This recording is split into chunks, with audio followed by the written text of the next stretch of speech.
매서운 겨울 한파가 오가는 사이 겨울의 마지막 절기인 대한을 우리가 맞았습니다. 겨울 끝이지만 여전히 차가운 날씨이지만 곧 봄 소식이 우리에게 찾아오게 될 것입니다. 그렇게 하나님의 따스러운 볕이 또 하나님의 그 생명의 기운이 우리 삶의 모든 자리마다 함께하여 주실 것입니다. 코로나 상황을 맞은 지 1년이 되었지만 여전히 우리의 삶은 이 코로나가 재편한 세상 속에서 살아가고 있습니다. 처음에는 누구나 낯설은 그러한 일상이었는데 이제는 제법 이 상황이 익숙해졌다라고 하는 생각을 가져보게 됩니다. 마스크를 쓴다고 하는 것이 참 불편한 것이었는데 이제는 당연한 것처럼 여겨지게 되고 적당한 거리를 두고 산다고 하는 것이 이제는 일상의 한 모습이 되고 말았습니다. 그렇게 코로나19가 가져온 그런 일상 가운데 하나는 배달 음식이라고 하는 것입니다. 저는 배달 음식을 그렇게 좋아하진 않는데요. 교회 직원들과 같이 매주 식사를 하다 보니까 이제는 그냥 당연한 것처럼 여겨지고 있습니다.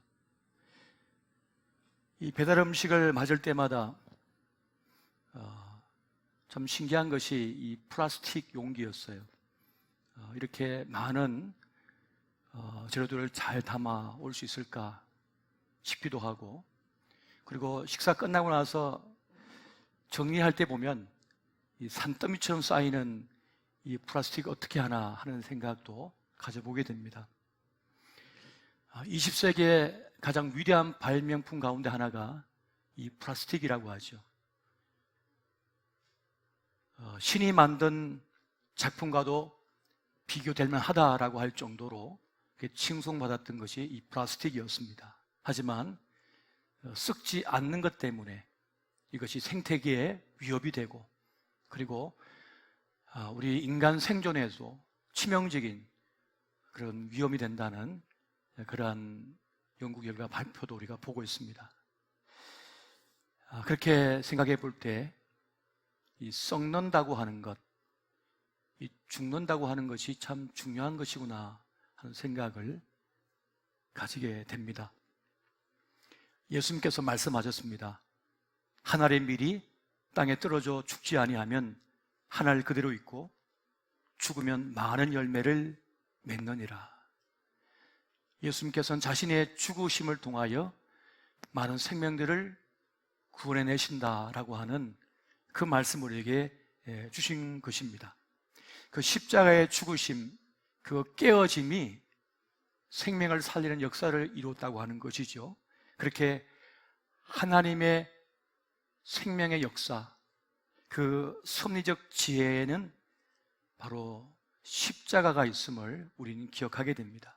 여러분, 우리가 말씀을 통하여 깨닫는 바는 무엇입니까? 바로 십자가는 하나님의 생명의 원리를 담고 있다는 것입니다. 여러분, 하나님께서 창조하신 이 세상의 생명의 원리는 깨트림입니다. 그리고 그 죽음입니다. 바로 그것이 십자가입니다. 그렇게 십자가는 죽음의 상징이고 희생의 상징인 것이죠. 그렇게 깨어지고 죽음을 통하여 새로운 생명을 살려낸다 하는 것이 하나님의 창조의 섭리요, 생명의 원리라고 하는 것입니다. 바로 하나님의 신비가 여기에 담겨져 있습니다. 모든 생명의 본질은 자기 비움에 있다고 했습니다. 나무는 나뭇잎을 떠나 보냄으로써 겨울을 준비합니다.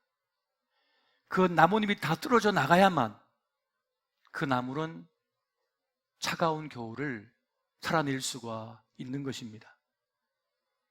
이렇게 누군가의 희생을 통하여 누군가는 살아난다는 것이죠. 여러분, 생쥐는요, 새끼를 베고 있다가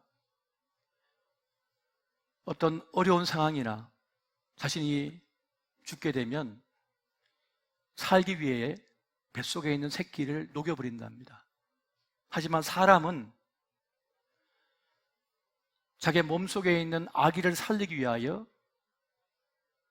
자신이 갖고 있는 모든 에너지를 자식에게 쏟아붓는답니다. 그 뼈에 있는 그 생명의 에너지를 다 부어준다는 거죠. 부어준다는 거예요. 그래서 자신은 희생하고 뱃속의 아기는 살려낸다는 것이죠. 그렇기 때문에 사람은 하나님을 닮았습니다. 하나님의 형상을 따라 지음받은 존재인 것을 여기서 우리가 깨닫게 되어집니다. 여러분, 십자가 없는 영광은 없습니다. 희생 없는 영광은 볼 수가 없습니다. 이것이 원리이기 때문에 그렇습니다. 여러분, 십자가는 결코 화려하지가 않습니다. 십자가의 자리는 나를 포기하는 자리이기 때문에 그렇습니다. 나를 내려놓는 자리이기 때문에 그러하며 나를 깨트리는 자리이기 때문에 그렇습니다. 최근 몇 년 사이 제가 참 많은 가정에 장례를 집례했습니다. 연로하신 어머니, 아버지를 떠나보내는 그 자리에 제가 함께 했습니다. 입관 예배를 드리기 전에 누워 계신 어르신들을 봅니다. 화장을 곱게 하시고 또 예쁘게 옷을 입으시고 누워 계신데 제가 가장 가까이서 보잖아요. 보면 화장으로 가려지지 않는 이마 주름이 있습니다. 눈가에 주름이 있습니다. 그리고 왜 이렇게 몸이 왜소해지셨는지 너무 말라요. 말라 계셔요. 몸 하나하나 승한 곳이 없는 것처럼 보여집니다. 자식들을 위하여 다 쏟아내 보냈어. 다 흘려내 보내다 보니까 남은 게 없는 거죠. 허리가 다 굽고 손 마디마디가 그렇게 굽어지고 말라버렸습니다. 그게 바로 십자가의 흔적인 거죠. 나를 죽이고 나를 깨트려 자식들을 키워낸 그 어머니의, 아버지의 십자가 흔적의 모습이었습니다.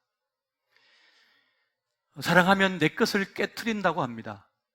사랑하면 기꺼이 대가를 지불한다고 합니다. 옥합을 깨트린 여인은 주님 앞에 아까운 것이 하나도 없었습니다. 그래서 자기 인생의 보물을 가져와서 깨트려서 주님께 부어드렸고, 그리고 자기 머리털로 주님의 발을 닦았으며 자기 입으로 주님의 발등에 입을 맞추었습니다. 여러분, 사랑은 주는 것입니다. 그렇게 사랑은 거룩한 낭비처럼 보입니다. 이렇게 사랑하면 진짜 아까운 것이 없습니다. 누군가를 위해 자신을 희생시키는 것, 그것이 바로 십자가입니다. 그래서 진짜 십자가를 진 사람은 억울해하지 않습니다. 손해봤다고 말하지 않습니다. 자식 키우고는 나 손해봤어, 나 미치는 장사에서, 나 헛수고해서 하는 부모는 없습니다. 진짜 부모는 너가 내 아들인 것이, 내 딸인 것이 고맙다. 너 첫걸음마 할 때 내가 얼마나 행복했는지 몰라. 너 곱디고 온 그 볼을 내 볼에 댈 때 그 행복은 천국이었어. 고맙다, 아가야. 여러분, 사랑하면 더 주지 못해서 미안해합니다. 이게 진짜 십자가 진 사람들, 진짜 사랑한 이의 마음의 고백입니다. 이렇게 십자가는 내가 깨어지는 자리에 있는 것이죠. 내가 죽는 자리입니다. 깨어지지 않고서는 열매가 없기 때문입니다. 어떤 이들은 십자가 없는 영광만을 원합니다. 수고 없는 열매를 원합니다. 땀 흘림 없고 피 흘림 없는 영광을 원합니다. 그래서 우리 사는 세상이 볼썽사나워졌습니다. 그러나 자기 희생을 통하여 살려내는 이들이 아직도 많습니다. 그들로 인하여 세상을 살만하고, 그래서 세상은 아직 희망이 있는 것입니다. 오늘 저와 여러분이 그 십자가 짊어진 희망의 사람 될 수 있으시기를 예수 이름으로 축원드립니다. 여러분, 두 번째, 교회됨의 원리도 바로 이 십자가에 있습니다. 마하트마 간디는 1925년 창간한 주간지 영 인디아에 7가지 사회의 악을 규정하여 그렇게 남겼습니다. 원칙, 철학 없는 정치, 노동이 없는 부, 도덕성 없는 경제, 인격 없는 교육, 인간성 없는 과학, 양심 없는 쾌락, 희생 없는 종교. 간디가 희생 없는 종교를 사회 악으로 규정한 것은 뜻밖이지만 예리한 지적이 아닐 수가 없습니다. 여기서 말하고 있는 희생은 무엇을 말하는 것일까요? 바로 십자가를 말하는 것입니다. 예수님께서 말씀하셨습니다. 아무든지 나를 따라오려거든 자기를 부인하고 날마다 제 십자가를 지고 나를 따를 것이니라. 오늘날의 교회가 질이 멸렬한 이유는 십자가를 버렸기 때문입니다. 멸시천대의 십자가는 주님께 맡겨버리고 종기 영광 모든 권세는 내가 받겠다고 하다 보니까 교회가 힘이 없어졌고 그리스도인들도 아무 능력을 발휘하지 못하게 되었습니다. 우리 주님께서는 교회된 우리를 통하여 하나님의 꿈을 이루기를 원하십니다. 위대한 일을 계획하시고 이루어 나가십니다. 에베소서는 교회의 신비에 대해 이렇게 말합니다. 교회는 그의 몸이니 만물 안에서 만물을 충만하게 하시는 이의 충만함이니라. 교회된 우리는 그리스도의 몸이라는 것이죠. 그러니까 교회의 사명은 예수님의 몸이 되는 겁니다. 그럼 몸이 된다고 하는 것은 무엇을 뜻하는 것일까요? 그것은 주님의 손과 발이 되어서 주님의 일을 한다는 것을 말하는 것입니다. 몸이 된다는 것은 바로 그러한 뜻을 가지고 있는 것입니다. 그러면 주님의 사명은 무엇일까요? 주님의 꿈은 뭡니까? 요한복음 10장 10절 말씀 보니까 내가 온 것은 양으로 생명을 얻게 하고 더 풍성히 얻게 하려는 것이라. 생명을 얻게 하고 더 풍성하게 하는 것이 주님의 뜻이라는 것이죠. 그러니까 주님의 손과 발된 교회의 몸인 우리는 생명을 살려내고 더 풍성하게 하는 사명을 가지고 있는 것입니다. 바로 이것을 위하여 우리는 부름받은 것입니다. 생텍쥐페리의 어린 왕자에 보면 이런 말이 있습니다. 사막이 아름다운 건 사막 어딘가에 우물이 있기 때문이다. 오아시스가 있기 때문이다 하는 말이 있습니다. 삭막한 세상에 그래도 세상에 살만한 것은, 세상에 아름다운 것은 생명을 가진 교회가 있기 때문입니다. 교회가 있음으로써 하나님께서 세상을 축복하시고 세상을 구원하기를 원하시는 것입니다. 그렇게 교회는 사막에 있는 오아시스 같은 곳, 바로 그것이 교회의 모습이 되어야 합니다. 굳이 교회가 교회됨을 증명할 필요 없습니다. 그곳에 생수가 솟아나고 있으면 풀이 자라요. 나무가 자랍니다. 열매가 있습니다. 새가 깃듭니다. 생명이 있는 모든 것은 그곳을 향하여 몰려들게 됩니다. 생명이 있으니까요. 바로 교회는 그러한 오아시스 같은 곳이 되어야 하는 것입니다. 여러분, 영혼이 헛헛한 분들이 요즘 많으신 것 같습니다. 목마름이 깊습니다. 그래서 이곳저곳 기웃기웃하며 안기고 싶어하고 의지하고 싶어하고 해요. 그러다가 엉뚱한 곳에 자기의 인생을 낭비하고 시간을 허비하는 일들이 많습니다. 그리스나 오디세이에 나오는 세이렌의 이야기가 있습니다. 어부들이 그 그 대양을 향하여 나아가다가 깊은 밤 세이렌의 소리에 마음을 뺏겨서 바다로 뛰어듭니다. 이렇게 먹이가 돼버리는 거죠. 그런데 이 세이렌보다 더 아름다운 소리를 가진 오르페우스에게 이 세이렌은 죽임을 당하게 됩니다. 다시 말하면 세상의 달콤한 소리보다 생명의 소리, 진짜 복음을 가진 그 소리로 인하여 그들을 살려낼 수 있고 지켜낼 수 있다는 것입니다. 교회는 진짜를 가졌잖아요. 길과 진리, 생명 대신 주님을 가졌잖아요. 진짜 영혼을 살려내고 위로할 수 있으며 치유할 수 있는 것입니다. 그렇게 우리는 그 복음된 사명을 감당해야 합니다. 여러분, 그렇기 때문에 교회는 바른 진리 위에 서 있어야 되고 교회를 지켜낼 수 있어야 합니다. 교회는 정치적으로 절대로 결탁해서는 안 돼요. 어느 한 곳에 치우쳐서는 절대로 안 됩니다. 교회는 이단 사선이나 바르지 못한 복음 절대로 용납해서는 안 돼요.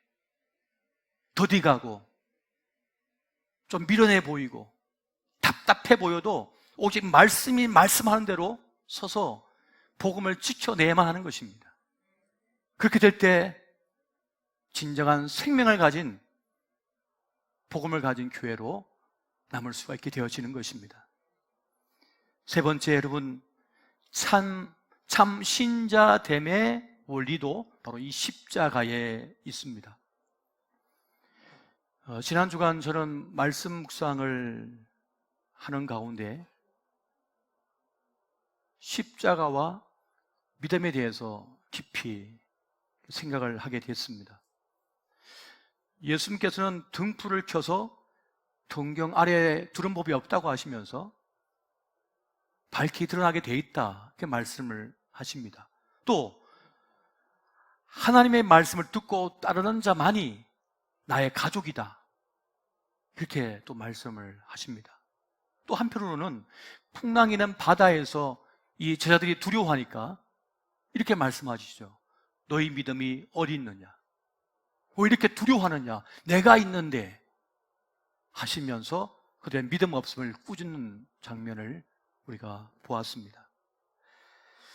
여기서 우리가 깨닫는 바가 있습니다. 모든 것은 드러나게 되어 있습니다. 그 실체가 드러나게 되어 있습니다. 아무리 포장을 하고 가면을 쓰고 있어도 모든 건 드러나게 되어 있다. 무엇을 품고 사는지, 어디에 속해 있는지, 무엇을 믿고 사는지, 그의 믿음이 어느 정도 있는지가 결국 다 드러난다는 거예요. 열매로서 나무를 안다고 그랬습니다. 그리고 그 밭이 옥토밭인지 길가밭인지 돌밭인지 가시떨기밭인지는 그 열매의 풍성함을 보면 알 수가 있다는 것이죠. 여러분, 연구실에서 이게 어떤 물질인지, 이게 나쁜 바이러스인지 어떻게 합니까? 용액을 딱 떨어뜨려 보면 색깔이 변해요. 그걸 보고 이게 무엇인지 실체를 알 수 있는 것처럼 우리의 신앙이 진짜인지, 우리의 믿음이 어느 정도인지를 뭘 떨어뜨려 보면 압니까? 십자가를 갖다 대보면 아는 거예요. 십자가를 떨어뜨려 보면 그의 믿음이 어느 정도인지, 어떤 믿음을 가진 것인지 알 수가 있는 것입니다. 그렇게 십자가는 우리가 누구인지를 밝히 드러내는 그런 힘을 가지고 있습니다. 여러분, 그런 찬송 있잖아요. 십자가를 질 수 있나? 십자가를 질 수 있나? 칭찬받을 때까지만 일하는 사람들이 있습니다. 함께하는 분들이 계셔요. 인정받을 때까지만 함께하는 이들이 있습니다. 얻는 것이 있을 때까지만, 이익이 될 때까지만 있는 사람들이 있습니다. 환대받고 환영받을 때까지만 함께하는 이들이 있어요. 그런데 십자가를 져야 할 그 자리에는 보이지가 않아요. 막상 그 자리는 보이지 않습니다. 함께 파티하고 함께 먹고 놀고 할 때는 있는데 시련의 때가 와가지고 이제 그 십자가를 짊어지고 교회를 지켜야 할 때는 보이지가 않는 거예요. 자기 뜻대로 안 되면, 기분대로 안 되면 폭력적으로 바뀌는 사람들이 참 많습니다. 기도조차 자기 원하는 대로만 기도하고 자기를 포장하는 데 쓰를 기도해요. 하나님이 오직 자기 편이 되기만 원해. 그래도 김집사 편 되면 안 돼요. 내 편만 돼야 돼요. 나만 칭찬해 줘야 되고 나만 위해 줘야 돼요. 그러나 여러분, 진정한 믿음은 무엇입니까? 신앙은 무엇일까요? 하나님의 뜻이 내 뜻과 상반된다 할지라도 하나님의 뜻을 내 뜻으로 삼아 나아가는 이, 그거 바로 십자가를 짊어진 하나님의 사람입니다. 왜 많은 이들이 이러한 십자가를 짊어지지 못하는 것일까요? 문제는 어디 있습니까? 자기 사랑에 있어요. 자기 의에 있습니다. 모든 우상 숭배의 출발점은 바로 자기 사랑에서 출발해요. 근데 십자가는 뭡니까? 자기를 버리는 겁니다. 더 큰 뜻 앞에, 나보다 더 큰 정신 앞에 나를 내려놓는 것입니다. 그 뜻을 수용해 버리는 거예요. 나를 합치시키고 따라가는 거예요. 그래서 주님께서는 나를 따라오려거든 자기 십자가를 짊어지고 나를 따라와야 된다고, 자기를 부정하고 부인하고 십자가 지고 따라와야 된다고 그렇게 말씀하고 있는 것입니다. 결국 십자가는 뭡니까? 자기를 부인하는 겁니다. 자기를 내려놓는 것입니다. 그렇게 하나님의 역사는 자기를 부인하고 십자가 짊어진 이들을 통해서 이루어져 왔음을 우리는 기억해야 하겠습니다. 여러분, 십자가는요, 세상 사람이 볼 때는 바보 같은 거예요. 어리석은 거예요. 왜 양보해? 왜 손해봐? 왜 내가 죽어야 돼? 살아야지.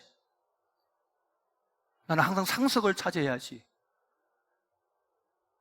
난 절대 질 수 없어. 그러나 여러분, 십자가는 뭡니까? 나를 내려놓는 것이거든요.